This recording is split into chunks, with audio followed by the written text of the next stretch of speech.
එහෙනම් සුබ සන්ධ්‍යාවක් කියලා සවන් දෙන හැමෝම පිළිගන්න ගමන් ඉල්ලීමක් ඉටු කරන්න සූදානම් වෙන්නේ. මේ ඔස්සේ කරුණු පැහැදිලි කරන විට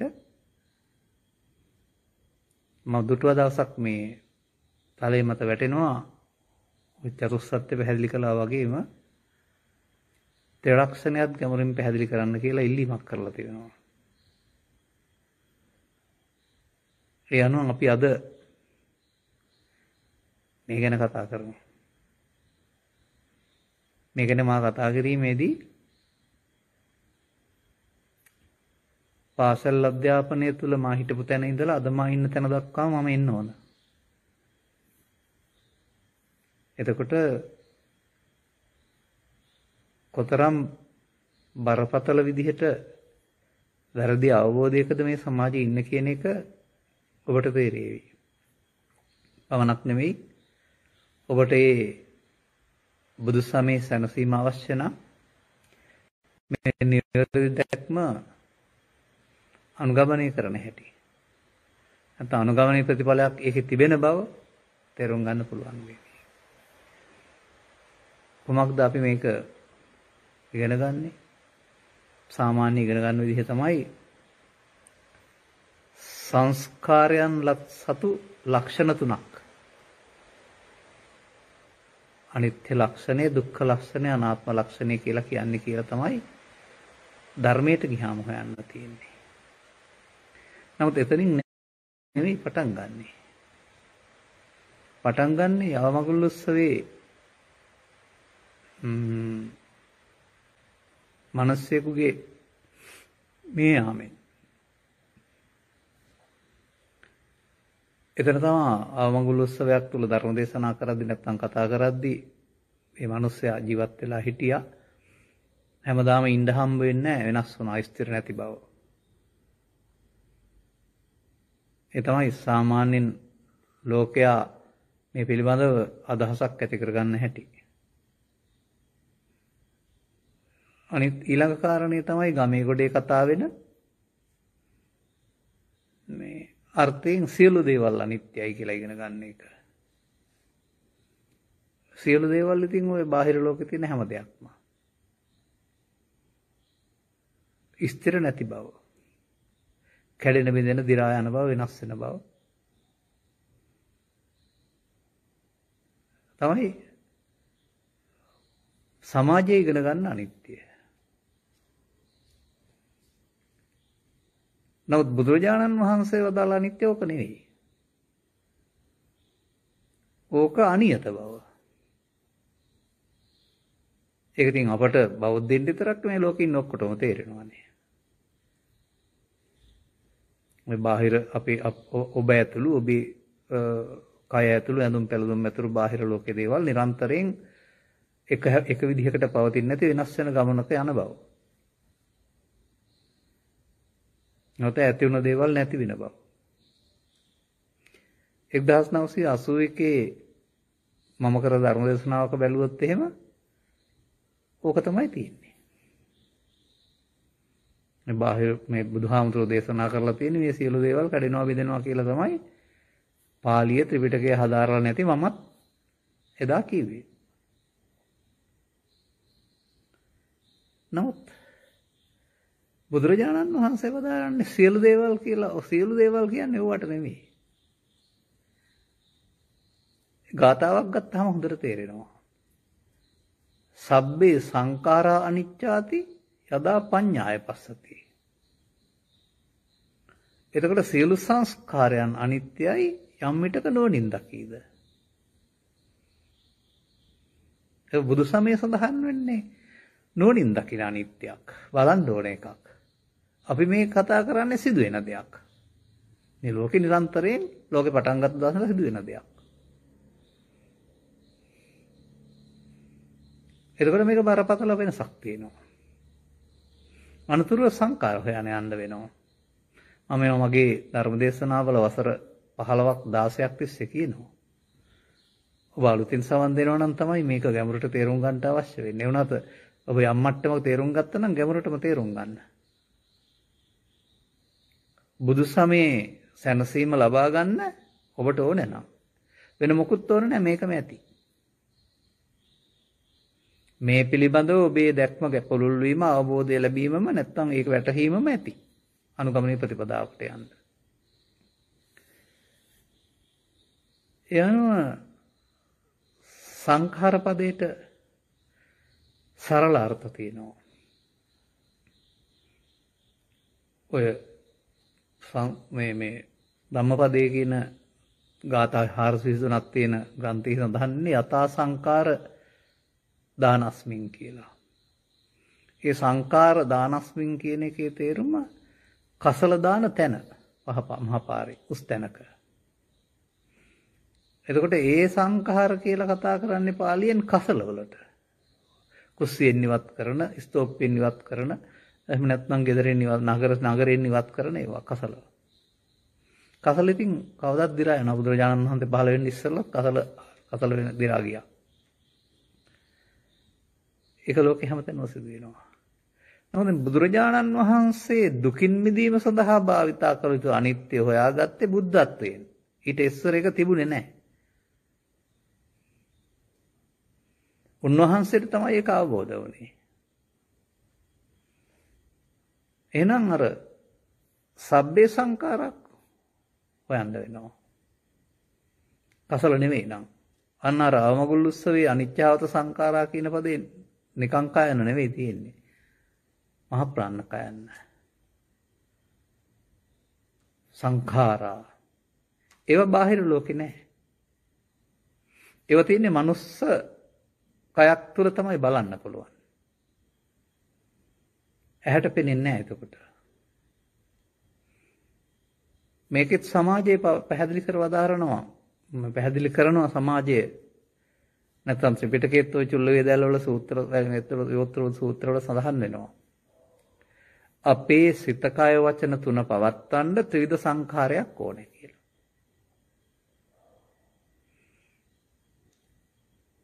කය සකස් වෙනවා කියලා හුස්ම ගන්න නිසා, විතක්ක ਵਿਚාර වෙනවා කියලා සිත සකස්කට හැඩ වෙන නිසා වචන පිට වෙනවා කියලා, සංඥා වේදනා දෙකක් ඇති වෙනකොට සිතේ සිතුවිලි අත්පහළ වෙනවයි කියලා.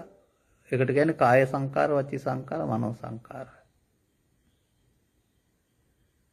ඒවා පෘථග්ජන පුද්ගලයක එක විදිහකට ක්‍රියාත්මක වෙනවා, බුදුරුන්ගේ තව විදිහකට ක්‍රියාත්මක වෙනවා. ඒකයි ඊතර වෙනස තියෙන්නේ. නමුත් මේවට සබ්බේ සංඛාරා කියලා තාමත් මේ රටේ කියනවා බන. නමුත් බුදුන් වහන්සේ වදාහරනවා සංඛාරා පරමා දුක. ලොකුම දුක සංඛාරයයි. ඒ වගේම යම් දුකක් හට ගන්නවා නම් සංකින්ච දුක්ඛං සම්භෝති සබ්බං සංඛාරපච්චය. සංඛාරපත්‍ය වෙන තමයි දුක හටගන්නේ. සංඛාරංච නිරෝධේන නැති දුක්ඛ සම්භවෝ. සංඛාර නිරෝධ කළ දුක් හටගන්නේ නැහැ. එතකොට අර බාහිර ලෝකේ දේවල් නිරෝධ කරන්න දඟලන්න ඕනේ නැහැ. ඒවා එහෙම හැමදාම සිදුවන දේවල්නේ. දැන් අර 7 8 9 පන්තිවල ඉගෙන ගත්ත ගාතාවට යන්න.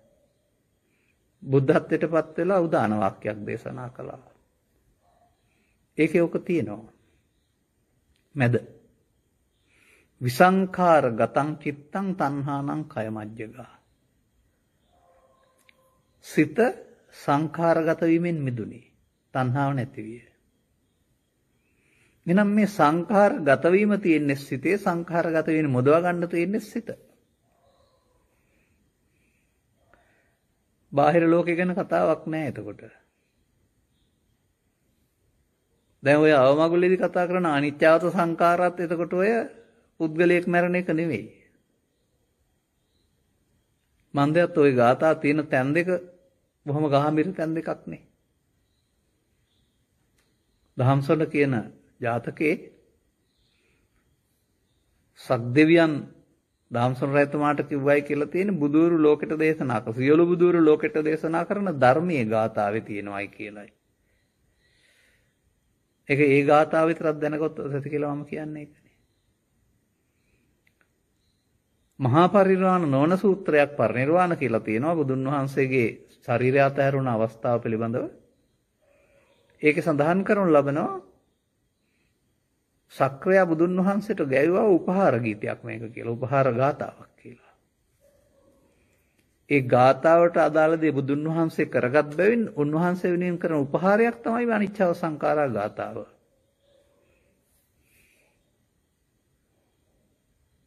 එතකොට මේකේ සියලුම ධර්මයේ තියෙනවා නම් එක කෙනෙක් මරුණාම කිව්වහම මේ මිනිස්යාට වැඩක් වෙනවද? ජීවත් වෙන මිනිස්සයා නේද ඒකේ තියෙන ධර්මයේ ගන්න ඕන. අන්න එතකොට මම හොයාන යන ගමනේදී මට හමු වෙනවා.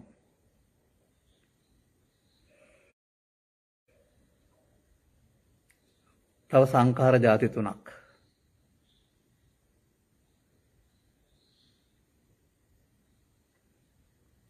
ඒවා තිබෙන තැන් තියෙනවා. ත්‍රිපිටකේ බුදුරජාණන් වහන්සේ දේශනා කරපු සූත්‍රයක් වෙනවා පරිවිමර්ශන සූත්‍රය කියලා. සරියුත් මහ රහතන් වහන්සේ කරපු සූත්‍රයක් වෙනවා සංගීත සූත්‍රය කියලා. මේ දෙන්නට මම කියන්නේ බුදු තාත්තයි බුදු පුතයි. මේ දෙන්න එකඟ වුණොත් යම් දෙයකට ඊට පස්සේ තවත් දෙයක් හොයන්න ඕනද කියලා කියන්නේ. අන්න එතකොට තමයි කිසියම් කෙනෙක් මේ සමාජයේ ජීවත් වෙන කිසියම් කෙනෙක් කරන වැඩ අවිද්‍යාවගතෝ යම් භික්කවේ පුරිස පුද්ගලෝ. අවිද්‍යාව නම් වූ එකක් තුල අවිද්‍යාවගත වීමක් තුල ಜಾති තුනක් එකතු කරනවා. අපුඤ්ඤං චේ සංඛාරං අபிසංකරෝති පුඤ්ඤං චේ සංඛාරං අபிසංකරෝති ආනිජ්ජං චේ සංඛාරං අபிසංකරෝති. අபிසංකරෝති කියන පදේ පවතින්නේ අනාගත ඵලයක් උපදින්න හේතුවක් ඉතුරු කරනවා කියන අර්ථයෙන්. එහෙම කළොත් පුඤ්ඤෝපගං හෝති අපුඤ්ඤපගං හෝති ආනිජ්ජෝපගං හෝති. නැත්නම් සිත ඊට උපගත වෙනවා. ඒක හොඳයි කියලා එයා පිළිගන්නවා. දැන් එතකොට සිංහලට ගැනගුවොත් මේ මොනවටද මේ කියන්නේ? අපුඤ්ඤාභි සංකාර කියන්නේ පස්සේ දුක් විපාක දෙන්න එකතු කරන පව් වලට. පුඤ්ඤාභි සංකාර කියන්නේ ආයවර්ණ සැබ්බල ලබන්න මන සසරේ එකතු කරන පින් වලට. ආනිජ්ජාභි සංකාර කියලා කියන්නේ මරණයෙන් පස්සේ බඹලෝ යන්න එකතු කරන ධාන කුසල් වලට. එතකොට එහෙම තිබුණත් අපි ඒක සීමා කරන්නේ නැතුව තව ටිකක් එහාට හොයන යනකොට මේ දේ තියෙන තැනක් තියෙනවා.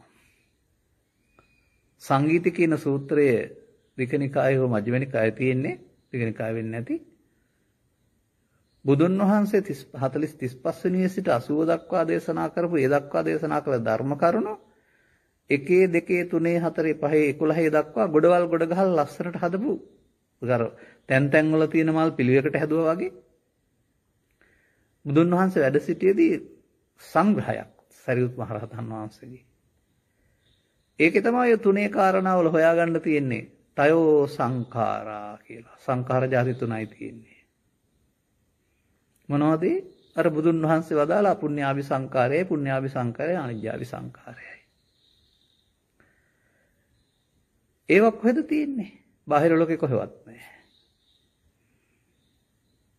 ඒවා තියෙන්නේ මිනිස්සෙකුගේ සිතේ. එහෙනම් බාහිර වස්තුන්ගේ වෙනස් වීම අනියත බව ඇරුණාම අනිත්‍ය නෙවෙයි.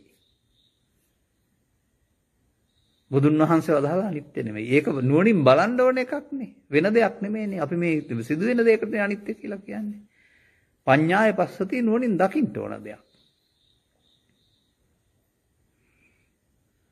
එතකොට එහෙමනම් තව ටිකක් එහාට හොයන්න යන්න වෙනවා.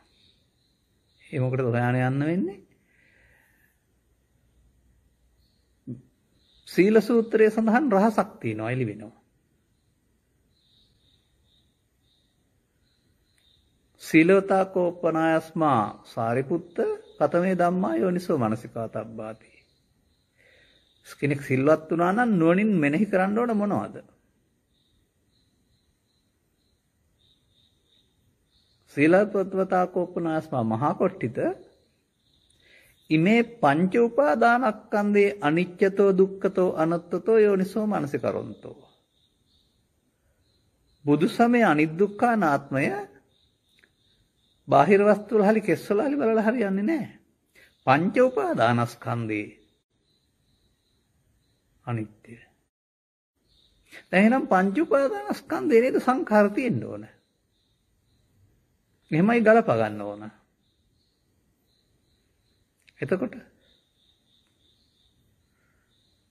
එතකොට පංච උපාදානස්කන්ධය දැනගන්න වෙනවා. පංච උපාදානස්කන්ධයේ තියෙනවා සංඛාර කියලා වචනයක්.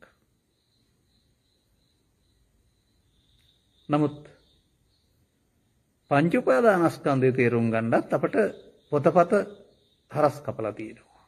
ඉස්කෝලේ උගන්වන ඒවා, සමාජයේ කියලා දෙන ඒවා බාධා වෙලා තිබෙනවා. ඒ නිසා එතනිනුත් අපි කඩයිමක් පැන ගන්න වෙනවා. ඒ කඩයිම පැන ගන්නකොට බුදුරජාණන් වහන්සේ වදාරන්නේ චතුස්සත්ත්‍යද කුමක්ද? තණ්හාව නැති කිරීමෙන් ලබන සැපත නිර්වාණය. දැන් තණ්හාව කොහෙද තියෙන්නේ? තණ්හාව තිබෙන්නේ පඨවි ආපෝ තේජෝ වල නෙවෙයි. තණ්හාව තිබෙන්නේ කාම තණ්හාව. කාම කීයක් තියෙනවද ඔබට? 5ක් තියෙනවා. 6ක් තියෙනවා.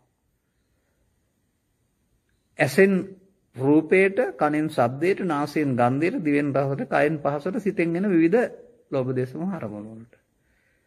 රූප තණ්හා, ශබ්ද තණ්හා, ගන්ධ තණ්හා, රස තණ්හා, පොට්ටබ්බ තණ්හා, ධම්ම තණ්හා. ඒ තණ්හා ඇති වෙන්නේ මොනවටද? ශරීරයටද, දොරවල් හයට හම්බ වෙන අරමුණු වලටද? ලෝභයි, ද්වේෂයි, මෝහයි, ඊර්ෂ්‍යාවයි, ගඳයි, සුවඳයි කියලා ඒවත් එක්කලා ඇති වෙන ඇලීම් ගැටීම් එක්කලා නෙමෙයි හටගන්නේ. එතකොට එහෙමනම් මේ රූප අරමුණ ඇසේ හම්බ වෙන, කනේ හම්බ වෙන ශබ්ද අරමුණ, නාසයේ හම්බ වෙන ගන්ධ අරමුණ, ඒ බාහිර දේවල් වල උදව්වෙන් පහළ වෙන දේ අපි විඳින්න ඕන. විඳින්න පහළ වෙන චෛතසිකයට තමයි වේදනා කියලා කියන්නේ. ඒක පේන් නෙමෙයි, රිදෙනවා නෙමෙයි, විඳිනවා. සැප දුක් උපේක්ෂා වශයෙන්. අන්න මෙතන තමයි මේ සමාජයේ තේරුම් ගන්න ඕන හොඳම තැන. රූප කියලා ශරීරය හෝ පඨවි ආපෝ තේජෝ ගත්තොත් එහෙම දොරවල් හයට විඳින්න දෙයක් නැහැ. වේදනා සංඥා සංකාර තනි වෙනවා. නමුත් වේදනා සංඥා සංකාර වෙන්නේ රූප අනුව. ඇසේ රූපය ඉදිරියෙන් ඉන්න පුද්ගලයා හතුරෙක් නම් දුක් වේදනාව. ඉදිරියෙන් ඉන්න පුද්ගලයා මිතුරෙක් නම් සැප වේදනාව. ඉදිරියෙන් එන පුද්ගලයා එක්කෙනෙක් වුණොත් දෙන්නෙකුට එකිනෙකුට හතරෙක් නම් අනිත් කෙනාට මිතුරා නම් මේ දෙන්න අරයාගේ උදව්වෙන් හිතේ උපදවා ගන්න වේදනා දෙක සැපදු මෙයා ළඟ නෙවෙයි තියෙන්නේ තමන් හදාගත්ත එකේ. එතකොට රූපේ නේද විඳින්නේ? ඒ ශරීරයේද? ඒ පඨවි ආපෝ තේජෝද? ඒ ඇසේ නම් පටිබිම්බය. කනේ නම් ශබ්ද රූපය. නාසයේ නම් ගන්ධ රූපය. රටේතොට එහෙම නොතිබුණාට කමක් නැහැ. පොත්පත්වල එහෙම නොතිබුණාට කමක් නැහැ. සමාජයේ වට කීවට කමක් නැහැ. ඔබ පිළිගන්නකො බලන්න ඇත්තද කියලා මේක. ඔබ ළඟ වෙනවද කියලා. මොකද බුදුරජාණන් වහන්සේ පහළ වෙන්නේ ඉස්සෙල්ලත් ඕනතරම් වැරදි කරපු ආගම් නායකයෝ හිටියා. ඒගොල්ලෝ අපටත් මේක දැක ගන්න බැරි වුණේ මේ වැරදි අනිත්‍යක් නිසා කියලා කල්පනා කරන්නකො. දැන් රූප අරමුණ වේදනාවෙන් විඳිනකොට ඒක හඳුනන්නේ සංඥාවෙන්. රූපයයි වේදනාවයි දෙකම හඳුනන එක සංඥාව. රූප වේදනා සංඥා තුනට අනුව තමයි අන්න අපි කතා කරන සංඛාරය. සංඛාර ස්කන්ධය පහළ වෙන්නේ. ඒකේ තමයි ඇලීම ගැටීම නැත්තම් චේතනා තියෙන්නේ. මම තනියෙන් පහළ වෙන්නේ නැහැ. රූප වේදනා සංඥා සංඛාර හතර කරපු දේ තමයි විඥාණයෙන් දැනගන්නේ. මේක එකවර පහළ වෙන දෙයක්. මේක හින්දා පංචස්කන්ධය කියනවා. විඥාන ස්කන්ධ වෙනම පහළ වෙන්නේ හරි රූප පැත්තකින් තල වේදනා සංඥා සංකාර වෙනව තමයි අපේ පොත්වල උගන්වන්නේ. රූප කතාවක් නැහැ. වේදනා සංඥා සංකාර විඥාන. ඒ වේදනා සංඥා සංකාර වලින් මොනව හඳුනනවද කියලා කියන්න දන්නේ නැහැ කවුරුවත්. නමුත් රූප ගත්තොත් රූපය තමයි වේදනාවෙන් ඉදින්නේ. රූප සංඥා එතකොට ඒ රූපය පිළිබඳව ඇති වෙන ඇලීමකටම සංකාරය ඒ කාරණා ටික දැන ගැනීම. දැන් මේ අපි ඇහැ තුල කන තුල නාසය තුල ස්කන්ධ නම් වූ සමූහයක් හට ගන්නව නැතෙනවා. ඉමේ පංච උපාදානස්කන්ධේ. මේ ස්කන්ධ පංචකේ උපාදාන වෙන්නේ කොහොමද? අන්න එතනදී තමයි අපට මේ සංඛාරය අභි වෙනකොට. දැන් එතකොට පුද්ගලයෙක් පව් කරන්නයි පින් කරන්නයි ධාන වඩන්නයි පාවිච්චි කරන්නේ පංචස්කන්ධය. දැන් පංචස්කන්ධය යනු කය නෙමෙයි, පංචස්කන්ධේ රූපය යනු ශරීරයක් නෙමෙයි, අරමුණ. අරමුණ පව් නම් සංඛාරය අපුඤ්ඤාභි. අරමුණ පින් නම් සංඛාරය පුඤ්ඤාභි. අරමුණ ධාන නම් සංඛාරය ආනිජ්ජාභි. එහෙම මේ ස්කන්ධ පංචකය පවට නැඹුරු වෙනවා. ස්කන්ධ පංචකය පිනට නැඹුරු වෙනවා. ස්කන්ධ පංචකය ධානයට නැඹුරු වෙනවා. එතකොට අபிසංකාර. එතකොට සංඛාර ස්කන්ධේ අන්න ඒ සංඛාර ස්කන්ධේ සම්බන්ධයෙන් තමයි අපිට මේ බුදවරු හොයලා දෙන රහස තියෙන්නේ. දැන් මේ ස්කන්ධ පංචකය දැඩිව ගත්තොත් මමත්වෙන් ගත්තොත් ඒක අවසන් වෙන්නේ කොහොමද? මිනිස්සු පිළිගත්තත් එතත් ලෝකේ හැමදෙනාගේම අරමුණ හටගෙන නැතෙනවා. ඒකට අනිත්‍ය කියලා අපේ අරටේ අය තාමත් කියමින් ඉන්නවා. එහෙනම් බුදුරජාණන් වහන්සේ ආපහු දේශනා කරන්න ඕන නෑනේ. නමුත් මේක නුවණින් දකින්න ඕන දෙයක්. යෝනිසෝ මනසිකරොන්තෝ අන්න ලස් වචනය ඉමේ පංච උපාදානස්කන්ධේ අනිච්චතෝ දුක්ඛතෝ අනාත්තතෝ යෝනිසෝ මනසිකරොන්තෝ. අනිත් දුක්ඛ අනාත්මය නුවණින් මෙහි කරන්න ඕන දෙයක්. ඔය නිකම්ම සිදුවෙන දෙයක් නෙවෙයිනේ. ඒක තේරෙන කෙනාට. එහෙනම් ඊට පස්සේ හොයාගන්න වෙනවා මේ අபிසංඛාරවල ප්‍රතිඵලය මොකද්ද? අපුඤ්ඤාபிසංකාරේ, පුඤ්ඤාபிසංකාරේ, අනිජ්ජාபிසංකාරේ අනාගතේ මොකද්ද? එතකොට හමු වෙනවා විපල්ලාස සූත්‍රයෙන් සත්තා ගච්ඡanti සංසාරෝ ජාති මරණ ගාමිනෝ. සත්වයා උපදිමින් මැරෙමින් සසර ඇවිදිනවලු. මොකක් නිසාද? මිත්‍යා දෘෂ්ටිගත සත්තා. මොකද්ද උන්ගේ මිත්‍යා දෘෂ්ටිය? ඒ මිත්‍යා දෘෂ්ටියට කියනවා අනිත්‍ය නිච්ච සංඤිනෝ, දුක්ඛේච සුඛ සංඤිනෝ, අනත්තානි අත්තාති අසුභේ සුභ සංඤිනෝ. අනිත්‍ය දුක්ඛ අනාත්ම දේවල් ඔවුන් නිත්‍ය සුඛ සුභ වශයෙන් අරගෙන සසර ඇවිදිනවලු. සසර දෙපයින් හරි ශරීරයෙන් හරි ගිය කෙනෙක් නැහැ නේද? අපේ පැහැදිලි කිරීම වල තියෙනවා ඒකට සසර යන්නේ කොහොමද? ජීවිතය අතහැරෙනකොට පව් ඉස්සරහට ආවොත් පවෙන් පරලෝ යනවා. ජීවිතය අතහැරෙනකොට පින් ඉස්සරහට ආවොත් පිනෙන් පරලෝ යනවා. ජීවිතය අතහැරෙනකොට ධානය ඉස්සරහට ආවත් තිබිලා ධානෙන් පරලෝ යනවා. දැන් සත්‍යයා පරලෝ යන්නේ පවෙන් පිනෙන් ධානයෙන් තුනෙන් එකකින්. පාප කර්ම, පුණ්‍ය කර්ම, ධාන කර්ම. කර්මයේ කර්මවල විපාක තමයි සංසාරය කියන්නේ. දැන් අතන පෙන්නනවා සත්‍යය හතර ඇවිදින්නේ අනිත්‍ය දේවල් නිට්ටය කොට අරගෙන කියලා.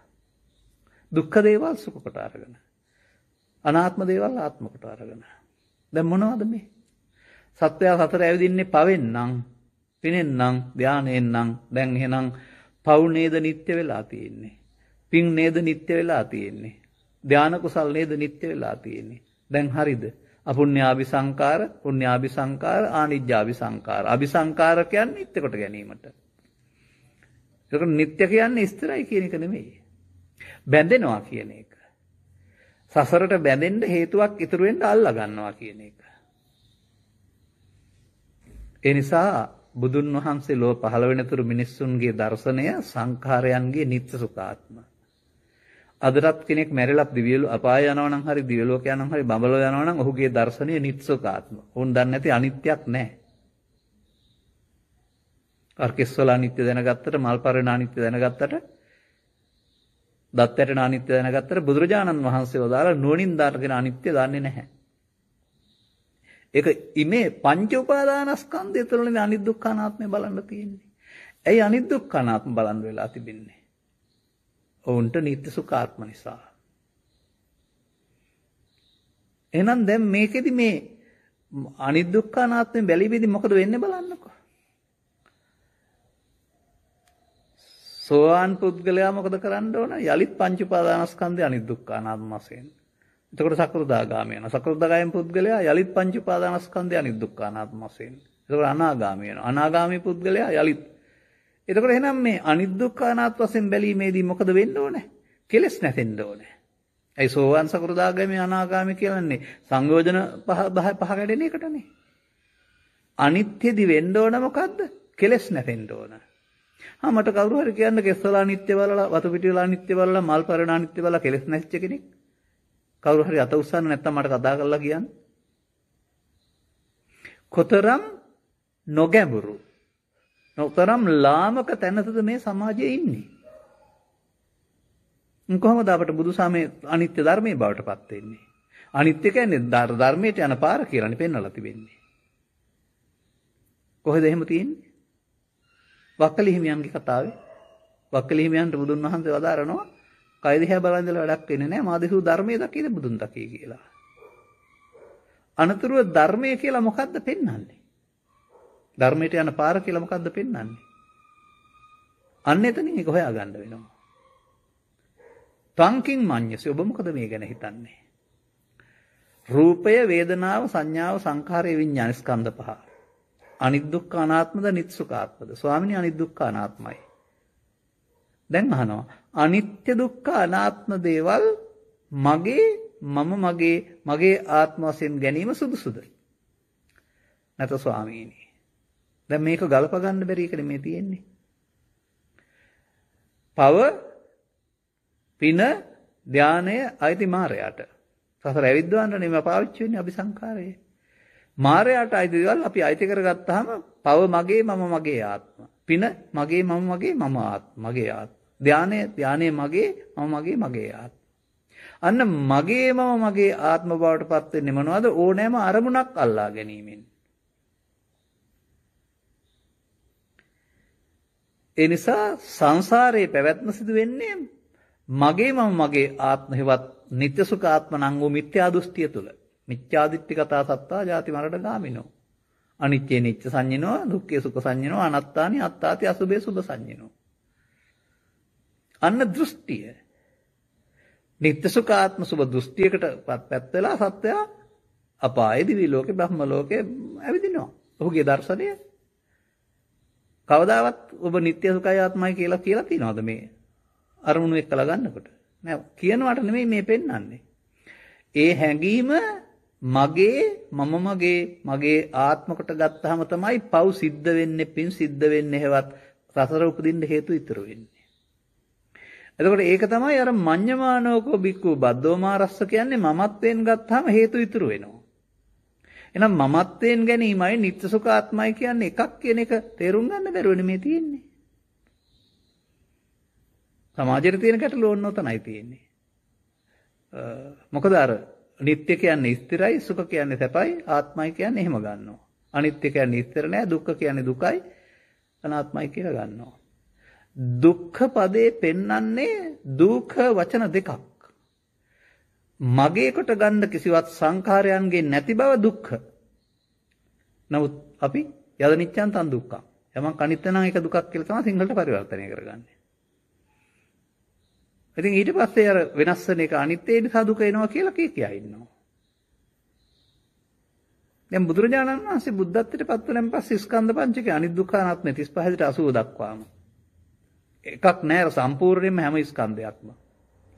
උන්වහන්සේ ජීවත් වුණේම අනිදුක්ඛ අනාත්මය තුළ. දැන් දුක්ඛ කියන්නේ දුක නම් බුදුහාමුදුරුවෝ බුදු වෙන්න ඉස්සෙල්ලා හිටියට වඩා දැන් දුක් විඳින්න ඕන. ඔය දුක්ඛ කියන්නේ දුක නම්.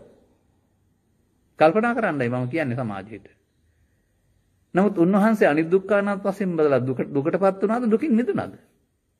අනිදුක්ඛ අනාත්ම වශයෙන් බලනවා කියන්නේ දුකටපත් වෙන පාර නෙමෙයි දුකින් මිදෙන පාර. එහෙමනම් තේරුම් ගන්න ඕනේ කාරණේ ස්කන්ධ පංචකයට එනදී ඒතං මම ඒතෝහං අස්මින් ඒසෝ මෙයත්තා. එය රූපේද, ශබ්දේද, ගන්ධේද, රසේද, ස්පර්ශේද, ලෝභේද, දේශේද, මෝහේද, පවද, පිනද, ධානයේද. ඒකට තමයි ඒ කියන්නේ. එය අල්ලාගත්තාම ඒතං මම. ඒතෝහං අස්මි. ඒ මම මගේ. ඒ මගේ ආත්ම. දැන් මගේ ආත්ම තියෙන ජීවිත පුරා නෙමෙයි ගත්ත අරමුණ තුල. මමත්වයෙන් ගත්තහම සසරට බැඳෙනවා මඤ්ඤමානෝකෝ බික්ඛු බද්දෝ මාරස්ස. ඒ නිත්‍ය සුඛාත්ම කොට ගැනීමෙන්. ඒ මමත්වයෙන් ගැනීම කියන්නේම නිත්‍ය සුඛාත්ම කියන එක. එතන් ඒතන් මම හේතු හමස්මින් ඒසෝ මේ අත්තා නේතන් මම නේතු හමස්මින් නමේසෝ අත්තා පාලියෙන් තියෙනවා එකක්. සිංහලෙන් එය මගේ එය මමගේ මගේ ආත්ම. එකක් ඒ මගේ මම නොවේ මගේ නොවේ මගේ ආත්ම නොවේ. ඔන්න ඒ පාලිය සිංහලට ගත්තාම මේ පද දෙකේ. දැන් අනිත් පැත්තට නিত্য සුඛ ආත්ම අනිදුක්ඛ අනාත්ම. දැන් එහෙනම් සත්‍යය සසර ඇවිදින්නේ පව් පින් ධාන මගේ මම මගේ ආත්ම හේවත් නিত্য සුඛ ආත්ම නිසා. එහෙනම් ඒක මිත්‍යා දෘෂ්ටියක් නේ. සසර ඇවිදින්න වෙන්නේ සසරට ඇලෙන නිසා නැත්තම් උපාදාන වෙන නිසා. පව් උපාදාන වෙන නිසා, පින් උපාදාන වෙන නිසා, ධාන උපාදාන නිසා අන්න සංඛාරා. පව් කියන්නේ අපුඤ්ඤාභි සංඛාර, පින් කියන්නේ පුඤ්ඤාභි සංඛාර, ධාන කියන්නේ අනිජ්ජාභි සංඛාර, සංඛාරා පරමා දුක. මොන සංඛාරයේද දුකින් ගොඩ ගියේ? කවුරුත් ගොඩ ගියේ නැහැ. බුදුන් වහන්සේ පහළ වෙනතුරු. දැන් සතර දුක් කෙලවර කරන්න නම් එහෙනම් අපුඤ්ඤාභි සංඛාරයයි, පුඤ්ඤාභි සංඛාරයයි, අනිජ්ජාභි සංඛාරයයි තුනම නිරෝධ කරන්න ඕන නේද? සංඛාරංච නිරෝධේන නැති දුක්ඛස සම්භව. සංඛාර නිරෝධ කියන්නේ මේ බාහිරෙන් ගොඩවල් ටික ඔක්කොම කුඩු කරලා දානවා කියන එකද? බාහිර වස්තු සංඛාර නම් ඒවා කුඩු පට්ටම් කරලා දාන එකද සංඛාර නිරෝධ කරනවා කියන්නේ? නෑ බුදුරජාණන් වහන්සේත් අර විසංඛාර ගතං චිත්තං තිත මේ අපුඤ්ඤාභි පුඤ්ඤා අනිජ්ජාභි සංඛාර ගතනකේ මුදාගත්තා කියන එක තමයි බුදුුණයි කියන්නේ. එහෙනම් අපට සංඛාරගත වීම මුදවා ගන්නයි තිබෙන්නේ නේ. එතකොට එහෙමනම් සංඛාරයන්ගේ අනිදුක්ඛ අනාත්මය සිදු වෙන්නේ නැහැ. සංඛාරයන් මගේ මම මගේ ආත්ම කොට ගත්ත පුද්ගලයාට සිදුවෙන දේ තමයි ඒක නිත්‍ය සුඛ ආත්මට අරන් සසරට මැදෙන එක. කෙලස් වැඩි වෙන එක. දැන් කෙලෙසෙන්ගෙන් මිදීම සඳහා නුවණින් බැලිය යුතු දෙයක් තමයි ඒ සංඛාරයේ ස්කන්ධ පංචකේ අනිදුක්ඛ අනාත්මය. දැන් අනිත්‍ය කියන්නේ එතකොට ස්ථිර නැහැ කියන එක නෙවෙයි. ඒතන් මම ඒ මගේ ඒක අනිත්‍ය කියන්නේ මගේ නොවන බව. දුක්ඛ කියන්නේ මගේ කොට ගන්න කිසිවක් නැති අසාර බව. දුක නෙවෙයි. මගේ නොවන දුක්ඛ කියන්නේ. අනාත්තා මගේ ආත්ම එහෙනම් මගේ ආත්ම නොවන බව. මෙන්න මේක තේරුම් ගන්න. නিত্য සුඛාත්ම මගේ මම මගේ මගේ ආත්ම. අනිදුක්ඛ අනාත්ම මගේ නොවන මම නොවන මගේ ආත්ම. මේක හොඳට ගලප ගන්න කල්පනා කරලා මොකද මම ඒක ගලපන්නේ වක්කලි සූත්‍රයෙන්. වක්කලි කියන්නේ බුදුන් වහන්සේ විමසන්නේ. ස්කන්ධ පංචස්කන්ධේ අනිදුක්ඛ අනාත්ම නිසා ස්වාමීනි අනිදුක්ඛයි අනාත්මයි. අනිත්‍ය දුක්ඛ අනාත්ම දේවල් මගේ මම මගේ ආත්ම වශයෙන් ගැනීම සුදුසුද? අන් එහෙනම් පංචස්කන්ධය නිත්‍ය සුඛාත්මකට ගන්නවට තමයි මගේ මම මගේ ආත්ම කොට ගන්නවා කියලා කියන්නේ. බුදුවරයා පහළ වෙන්න පෙර මේ ස්කන්ධ පංචකයේ නිත්‍ය සුඛාත්මවත් උපාදානස්කන්ධයක් කොටගෙන පවින් පිනින් ධානයෙන් අபிසංකාර රැස් කරමින් සත්‍ය සතර ඇවිදින එක තමයි කළේ. දැන් එතකොට ඇස් දෙකට පේන දෙයක්ද මේක? දැන් අර පෙළ ගත්තාම සීල සූත්‍රයේ ඉමේ පංච උපාදානස්කන්ධේ. ඉමේ කියන්නේ මේ මොහොතට උපදින එක. ඇසේද කනේද නාසේද දිවේද කයේද පවේද පිනේද ධානයේද. එය පෘථග්ජන පුද්ගලයා කරන්නේ මමත්වයෙන් ගන්නවා. මමත්වයෙන් ගත්තාම එහෙනම් නිත්‍ය සුඛාත්මකට ගැනීමෙන් මායයට බැඳේ අර සසරට උපදින්න හේතුවක් ඉතුරු වෙන්නේ. අபிසංකාර වෙන්නේ නිත්‍ය සුඛාත්මකට ගැනීමෙන්. විසංකාර වෙන්න නම් එහෙනම් නිත්‍ය සුඛාත්ම නොගන්න ඕන. මගේ ආත්ම කොට නොගන්න ඕන. ඒක අමඤ්ඤමානෝ කියන්නේ. ඉතින් ඒකට පාලියෙන් තව වචනයක් තියෙනවා උපාදා පරිත්තස්සනං චෝ භික්ඛවේ දේසිස්සාමි අනුපාදා පරිත්තස්සනං. උපාදා පරිත්තස්සනං චෝ කියනවා අල්ලා ගන්නවට. අල්ලා නොගන්නවට අනුපාදා කියනවා. උපාදාන කර නොගන්නවට අල්ලා නොගන්නවා. උපාදාන කර ගන්නවට අල්ලා ගන්නවා. දැන් මේ හරඹේ කොහෙද තිබෙන්නේ? උපාදානය කර ගැනීම සහ උපාදානෙන් මිදීම අතර නේද? ඒක නේද සංකිට්ඨේන පංච උපාදානස්කන්ධා දුක්ඛා කියලා කියන්නේ. අපි කතා කරන දුක නෙමෙයි. මේ ජාති ජරා ව්‍යාධි ශෝක පරිදු දුක් දුන්නස් හමු වෙන්නේ උපාදාන කර ගැනීමෙන්. උපාදාන කර ගැනීමෙන් පවෙනුත් උපාදානය වෙනවා, පිනිනුත් උපාදාන වෙනවා, ධානෙත් උපාදාන වෙනවා. එතකොට කාම රූප අරූප භවත්‍රය ඇවිදින්න වෙනවා.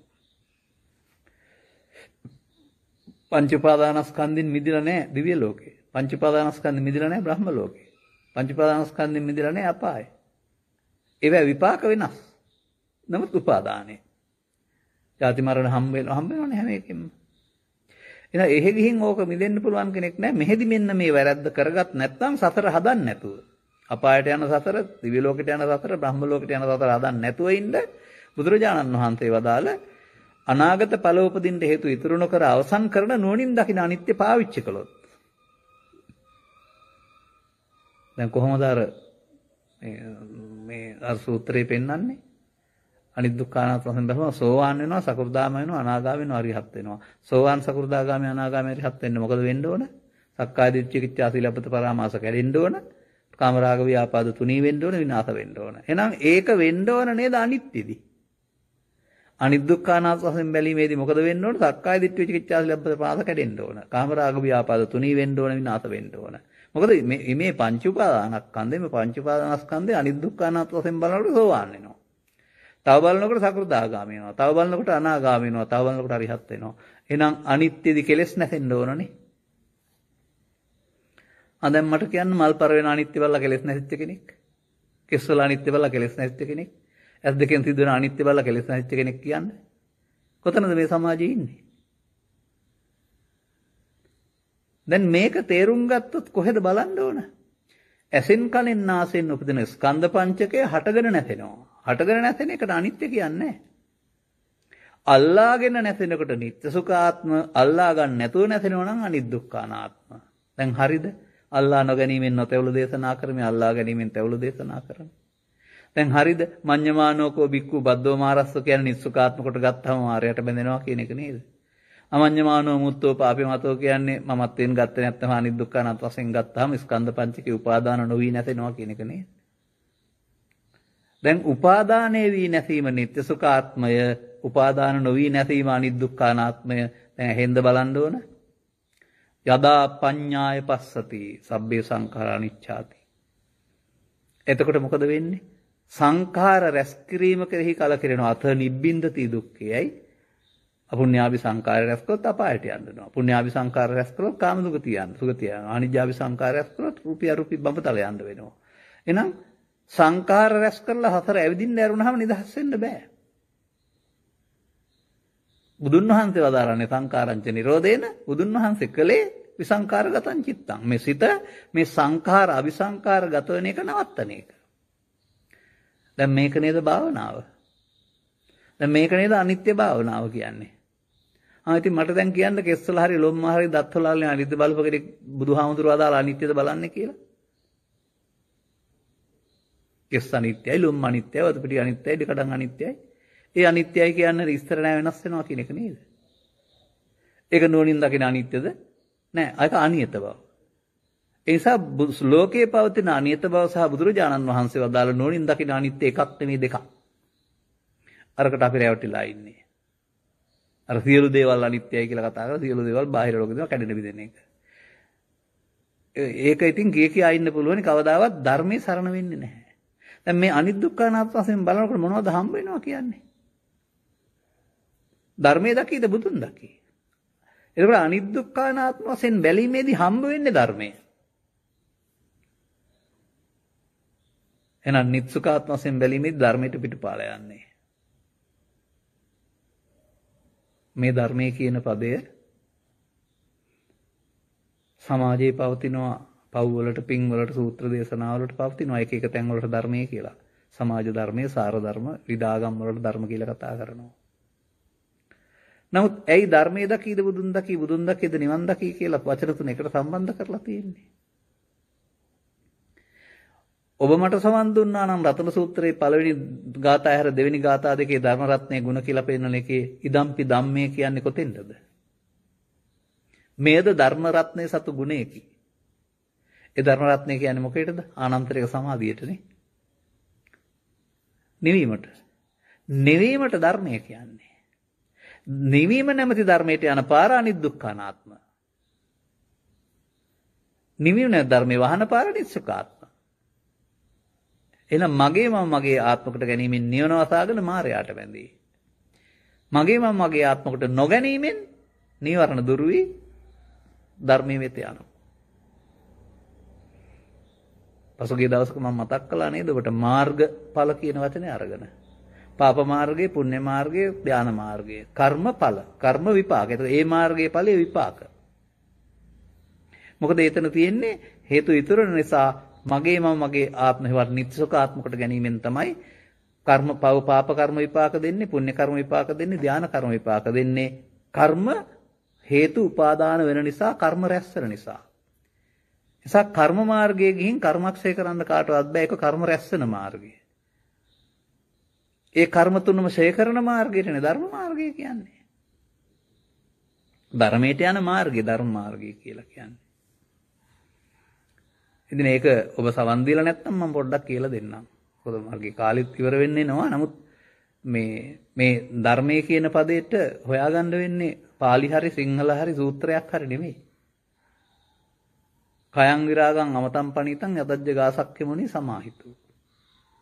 ශාක්‍ය මුද්‍රෙන් වහන්සේ සමාහිත වුණා වූ සංසුන් වුණා වූ කයං රාග දේශ මොහසේ කරන්නා වූ විරාගං රාගය නැති කරන්නා වූ අමතං අමෘත සංඛ්‍යාත වූ පණිතං මිහිරි වූ.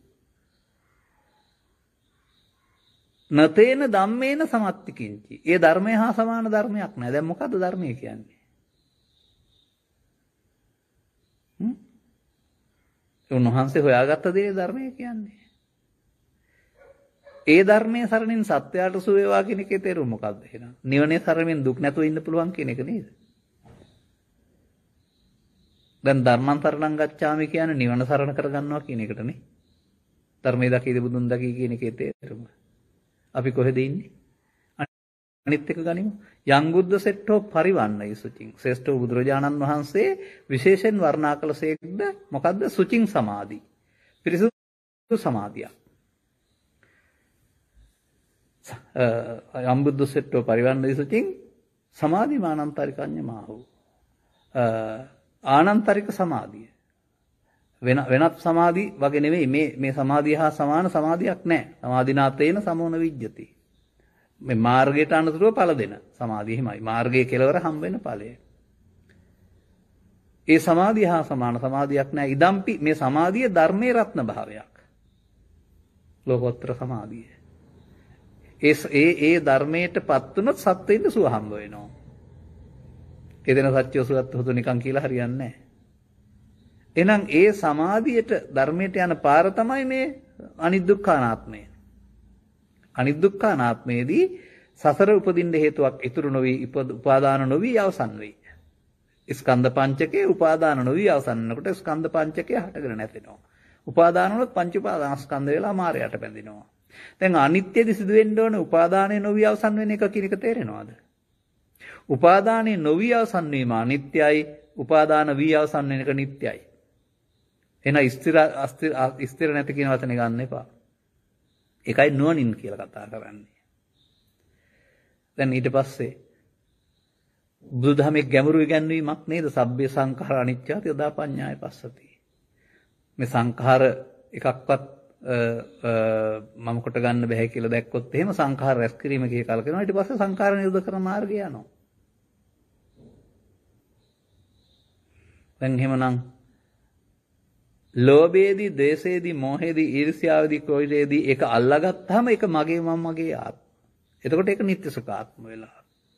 දැන් අනිත්‍ය දුක්ඛ අනාත්ම වශයෙන් බලන්න ඕන මොනවද? කෙලෙස් නැතිවීම සඳහා කෙලෙස් නේද? එයි මගේ මේ විදුර සූත්‍රයේ තියෙන්නේ. මගේ කියන්නේ මගේ නෙමෙයි මා පැහැදිලි කරපු බුදුන් වහන්සේගේ. අන්න ඒකේ පෙන්වනවා විදුරායම් බික්වේ කායෝ අයං කය මේ කය නැත්නම් ස්කන්ධ කැඩී බිඳී යනවා. ඒ කැඩී බිඳී යාමට බුදු සමයේ පෙන්වන්නේ බිදුරන් අනිත්‍යන් නෙවෙයි. බිදුර භාවය. බාහිර වස්තුන් හරි කය වෙනස් වෙන එක බිදුරන්. සිත නිරන්තරයෙන් වෙනස් වෙනවා. විඥානම් බික්වේ පබංගුරං. ඒ ඇහෙන් කනට කනෙන් නාසයට විඥානය වෙනස් වෙන එක අනිත්‍ය නෙමෙයි හටගෙන නැසෙන එක පබංගුරං. ඒ දෙක තේරුම් ගත්තාම සබ්බේ උපදී අනිච්චා දුක්ඛා විපරිණාම ධම්මා. අනිත් දුක්ඛ විපරිණාම කියන්නේ අනාත්ම කියන එක උපදි සම්බන්ධයෙන් තමයි නුවණින් අනිත් දුක්ඛ අනාත්මය බලන්න ඕන. උපදි කියන්නේ කෙලෙස් වලට උපාදාන වලට. උපාදාන වෙන්නේ නිස්සුකාත්ම නිසා උපාදානයේ තියෙන කාරණා මම මගේකට නොගැනීමෙන් සබ්බේ උපදී අනිච්චා දුක්ඛා විපරිණාම ධම්මා. අන්න උපදිවල බැලිය යුතු අනිත් දුක්ඛා නාත්මය මේ සමාජයේ කොහෙද බලන්නේ? බුදුන් යට යන පාර වෙහිලානේ. ධර්මයට යන පාර වෙහිලානේ. දැන් මේක විතරක් දැනගත්තොත් මේ කෙලෙස් නැසන පාර නේද? මේ සෝවාන් සකෘදාගාමී වෙනවා කියන්නේ පංච උපාදානස්කන්ධයේ අල්ල නොගෙන උපාදාන නොකර අවසන් කිරීමෙන්. එතකොට කෙලෙස් නැතෙන්නේ එතකොටනේ. දැන් අනිත්‍ය තේරෙනකොට සෝවාන් නෙවෙයිද එහෙනම්? දැන් ඔහු පටිසෝතගාමී නෙවෙයිද? ඉතින් ඒක නැද්ද? අංගුත්තර නිකායක නිපාතේ තියෙනවානේ. අට්ඨාන බේතම් වික්කවේ අනවකාසෝ යම් දිට්ඨි සම්පන්න පුද්ගලෝ. කිංච සංකාරං නිච්චතෝ උපගච්ඡේ නේතන්ඨානං විජ්ජති. මොකද්ද මේ පෙන්වන්නේ? මහණෙනි වෙන්න බැරි දෙයක් තමයි සෝවාන් පුද්ගලයෙකුට කිසියම් සංඛාරයක් නිත්‍ය කොට ගන්න එක ඒක වෙන්න බෑ. දැන් සෝවාන් වුණා කියන්නේ අනිත්‍ය පිළිගැනීම නේද? අල්ලා නොගැනීමෙන් සිදුවන අනිත්‍ය. එහෙනම් ආයේ පව් හරි පින් හරි මම කොට අරගෙන සසර හදන්න බෑනේ යාට. දැන් පටිසෝතගාමී. දැන් ආපහු යන කෙනා. දැන් ඔහුට තමයි ඒ කෙලෙස් නැසෙනකොට ධර්මය හමු වෙනවා. ඉතින් බුදුරජාණන් වහන්සේගේ ඉගැන්වීම වල ධර්මයේ සරණ තියෙන්නේ සෝවාන් වලින් එහා පැත්තට. අනික් කට්ටියව ධම්මං සරණං ගච්ඡාමි කියන්නේ කටට ආවට බොරුවට. ලෝකෙ කොහෙ හිටියත්. හොඳට මතක තියාගන්න ඕනේ ඒක. මේ තෙරුවන් සරණ ධම්මං සරණං ගච්ඡාමි වළංගු වෙන්නේ සෝවාන් පුද්ගලයාට රහත් දක්වා තමයි මාර්ගය. ඉන් එහා පැත්තේ ආයත ඒක වචනයක් විතරයි. එහෙනම් දැන් හරිද? අනිත්‍ය ගැඹුරින් පැහැදිලි කිරීම.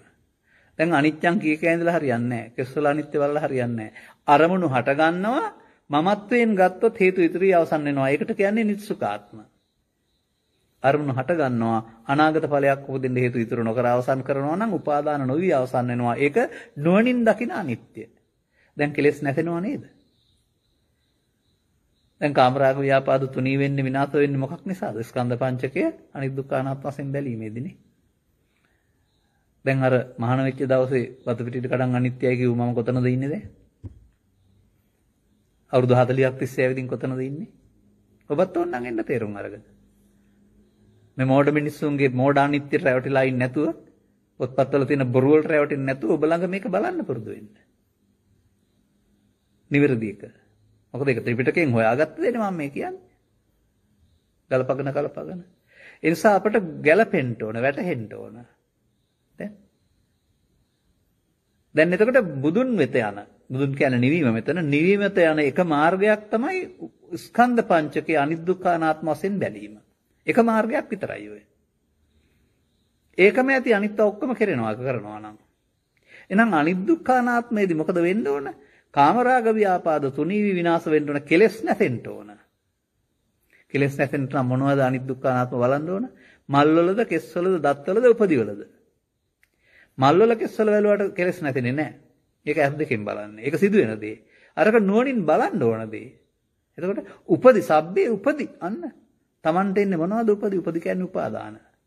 උපදි සම්බන්ධයෙන් අල්ලා නොගැනීමෙන් අනාගත ඵලයක් උපදින්න හේතු ඉතුරු නොවි අවසන් වීමට අනිත්‍ය කියලා කියනවා නුවණින් දකින.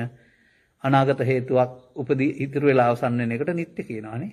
එහෙනම් සත්‍යය සසර ඇවිදින්නේ පව නිට්ටය සුඛාත්ම නිසා, පින නිට්ටය සුඛාත්ම නිසා, ධානය නිට්ටය සුඛාත්ම නිසා. අපේ සම්බුද්ධ ශාසනය සකස් වෙලා දුන්නේ නිට්ටය සුඛාත්ම වල තමයි. වචනෙන් අනිත්‍යං ඉගෙන ගත්තට අනාගත බුදුහාමුදුරුවෝ දකින්න යන්නේ මොකක් නිසාද? නිට්ටය සුඛාත්ම නිසා.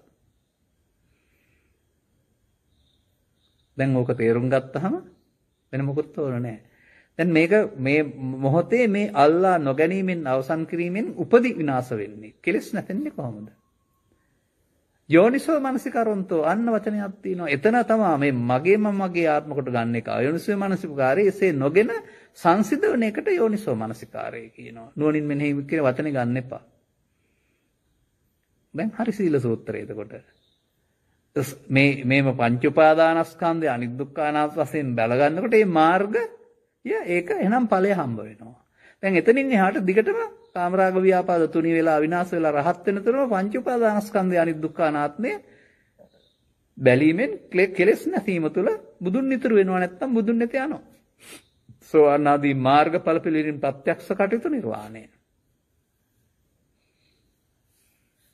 එහෙම ඉතින් රටේ කියන්නේ නැති වෙන්න පුළුවන්. පොත්පත්වල එහෙම නැති වෙන්න පුළුවන්. දේශකින් වහන්සේලාට එහි අනිත්‍ය තේරලා නැති වෙන්න පුළුවන්. මට ඒක ප්‍රශ්නයක් නෙමෙයි. ඔබ ඇත්තනම් අනුගමනය කරලා බලන්න වැඩේ වෙනවද කියලා. මේ රටේ ලෝකේ දහස් සංඛ්‍යාත ලක්ෂාන්ත පිරිසක් ඉන්නවනේ. තවදුරටත් මේ ඇස් දෙකෙන් කෙස්වල අනිත්‍ය බල බලා ඉන්නවද? ලෝභයේ දේශයේ මොහේ උපදි කියන්නේ වට උපදි සම්බන්ධයෙන් අනාගතයට ලෝභක්ඛය වීම සඳහා බලන්න ඕන අනිත්‍ය. අනිත්‍යයේදී මොකද වෙන්නේ? කෙලෙස් නැතේ. එහෙනම් මාර්ගය. දැන් හරි නේද? මේක අපේ ධර්ම දේශනාවල තිබෙනවා. මම ඔන්න හරියටම ඉගියක් දෙන්නම්. 19 වෙනිදා. මට වෙලාව හරියටම කියන්න බෑ. මතක නෑ. සමහරට උදේ හෝ හවස. ප්‍රඥා නාලිකාවතර ධර්ම දේශනාවක් යනවා. ඒක විමුක්තායතන සූත්‍ර අංක 2. ඔබට මේ කියපු කාරණේ ආයෙත් මෙහෙමම පැයක් පැහැදිලි කරලා තියෙනවා. ඕන කෙනෙකුට අහන්න කියන්න. ඒකේ පවතින්නේ බුදුන්ගෙන් බණ අසා රහතුන්ගෙන් බණ අසා වෙනෙහි කිරීම තුළින් නුවණස පහළ වෙනවා. අත්තපටි සංවේදී ධම්මපටි සාදී වෙනවා. බණ ඇහුවේ නැතත් කමක් නැහැ. අහපු දෙයක් කියන්න යාමේදී නිවැරදි කරගන්න වෙනවා. එතකොට මට අර ඉස්කෝලේ පොත්වලින් කියලා දීපේක ඔස්සේ අහපු දෙයක් ඔස්සේ කියාගෙන ගිහින් නිවැරදි කරගත්ත හැටි තමයි මේකේ මම කියලා තියෙන්නේ. අද මා පිළිගන්න අනිත්‍ය. එහෙනම් ඔබට ඒක සවන් දීම තුළ තව සැරයක් මේකට සවන් දුන්නේ හැකි. වැඩි දවසක් නෑ අනිද්දානේ. එහෙනම් අපට අදාළ කාලය ගෙවි යනවා. ඔන්න මම ගැඹුරින් පැහැදිලි කළා. ඇස් දෙකට පේන බාහිර වස්තු වල අනිත්‍යයක් බුදුදහමේ සඳහන් වෙන්නේ නැහැ. නොනින් දකින අනිත්‍ය සිදුවෙන දෙයක් නෙමෙයි බලන්න ඕන දෙයක්. ඒකෙදි කෙලෙස් නැතෙනවා. ඒකේ හිත පිරිසුදු වෙනවා. එතකොට කෙලෙස් නැස හිත පිරිසුදු වීම තුළ ඔබට මාර්ගඵල පිළිවෙලින් ප්‍රත්‍යක්ෂ කටයුතු නිවීම හම්බ වෙනවා. ඒ තමයි ධර්මය. ඒ තමයි බුදුන්. එතකොට මේ ලෝකේ ජීවත් වෙන්නේ මේ ධර්මයේ සරණ කරගෙන. ඒ ධර්මයේ සරණේදී ආලාභ ආලාභ සැප දුක් විඳාපන්තා මොකක්වත් වදින්නේ නැහැ. රිදෙන්නේ නැහැ. ඒක තමයි ධර්මයේ සරණ කියන එකේ තේරුම. ඒ දක්වා ඔබ ධම්මං සරණං ගච්ඡාමල දැක්ම දිනු කරගන්න. ඒක ආරි සත්‍ය එකක් කරුණාම ධම්මං සරණං ගච්ඡාම කියන්නේ කටරේනකට කියන්න දෙන එකක් හරි ළමයින්ද කියවන්න දෙන එකක් හරි නෙමෙයි. නිකන් අපිව හදාන කියෙව්වට. ධර්මය සරණ යාමේ ධර්මයේ දැක්ක කෙනානේ ධර්මයේ සරණ යන්නේ. මොකටද? සතර දුකින් මිදීමට. සතර දුක උපාදානයෙන් මිදීමට ධර්මයේ සරණ කරගන්නවා. ධර්මය උපාදානය අතහැරලා ධර්මයේ වෙත යනවා. එහෙනම් ඔබටත් කොණ්ණඤ්ඤත අවසරත් මේක තේරුණා කියන එක තමයි ධම්මැස පෑදුනායි කියලා කියන්නේ. ඔබටත් මේක තේරෙනකොට එහෙනම් අනිවාර්යෙන් මේක කරන්න වෙනවා. තේරුම් ගනින් කරන්න වෙනවා මොකක් හරි ක්‍රමයකින්. විමුක්තායතන සූත්‍රයේ ක්‍රම 5ක් තියෙනවා. දැනට මම 3ක් දේශනා කරලා තිනවා. එකක් පළවෙනි විකාශනය වුණා. 19 වෙනිදා දෙවෙනි එකයි, 29 වෙනිදා තුන්වෙනි එකයි. තව දෙකක් තියෙනවා ඉස්සරහට කියන්න. නිවන් මඟ අනුගමනය කළ යුතු ක්‍රමෝපායන් 5ක්. පහම ඕනේ නැහැ එකකින් පුළුවන්. හොඳයි.